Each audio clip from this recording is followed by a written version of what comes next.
भाई भक्तों, क्या आप जानते हैं माता पार्वती को गौरी क्यों कहा जाता है? चलिए जानते हैं पार्वती के गौरी स्वरूप की कथा और नाम का आध्यात्मिक अर्थ। माता पार्वती के अनेक नाम हैं, जैसे उमा, पार्वती, दुर्गा, भवानी, जगदम्बा और गौरी। इनमें गौरी का नाम विशेष रूप से उनके शांत, सुंदर और उज्जवल स्वरूप से जोड़ा माना जाता है। लेकिन माता पार्वती को गौरी क्यों कहा जाता है? इसके पीछे पौराणिक कथाओं के साथ साथ एक गहरा आध्यात्मिक अर्थ भी छिपा है।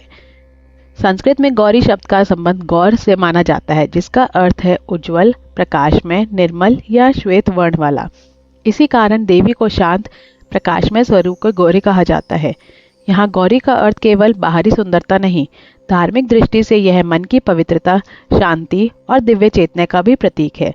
पार्वती को गौरी मानने के तपस्वी और उग्र दोनों प्रकार के स्वरूप मिलते हैं। कठोर तपस्या के बाद उनका एक अत्यंत शांत और दिव्य स्वरूप प्रकट हुआ, जिसे गौरी का नाम से जोड़ा जाता है। एक लोकप्रिय कथा के अनुसार माता पार्वती ने भगवान शिव को पति के रूप में प्राप्त करने के लिए कठोर तपस्या की। उनकी तपस्या इतनी कठिन थी कि उन्होंने भोजन तक त्याग कर दिया था।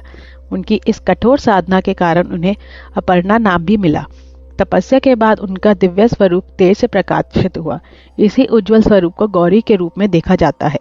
माता गौरी का सबसे महत्वपूर्ण संदेश है कि सच्ची सुंदरता बाहरी रूप में नहीं, बल्कि मन की निर्मलता में होती है। मनुष्य के भीतर जब क्रोध, ईर्ष्या, अहंकार और नकारात्मकता कम हो जाती है, तब उसका व्यक्तित्व भी शांत और प्रकाशमय बनने लगता है।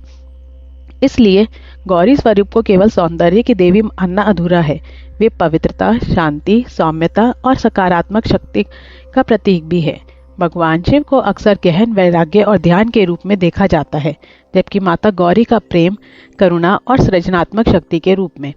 दोनों मिलकर यह संदेश देते हैं कि जीवन में वैराग्य और प्रेम, ज्ञान और करुणा, शक्ति और शांति का संतुलन आवश्यक है।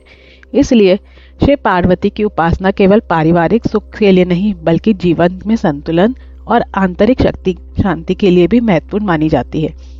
भारत के अलग अलग क्षेत्रों में माता गौरी की पूजा अलग अलग परंपराएं हैं। विशेष रूप से विवाहित महिलाएं और कन्याएं गौरी पूजन के लिए सौभाग्य, सुखी दाम्पत्य और परिवार की मंगल कामना से जोड़ती हैं।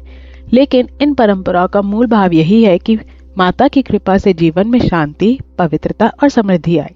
माता पार्वती के गौरी स्वरूप से जोड़े उनके नाम मिलते हैं, जैसे महागौरी।